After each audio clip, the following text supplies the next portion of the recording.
ভাই আপনি কি আব্দুল কাসেম? হ্যাঁ হ্যাঁ অফিসার ভাই, আমি আব্দুল কাসেম।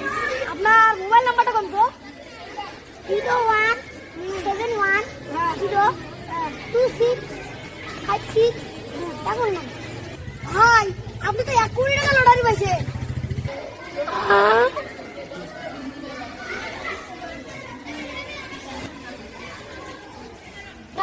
ভাই রে, তুই বলে 1 কোটি টাকা লটারি পাইছো।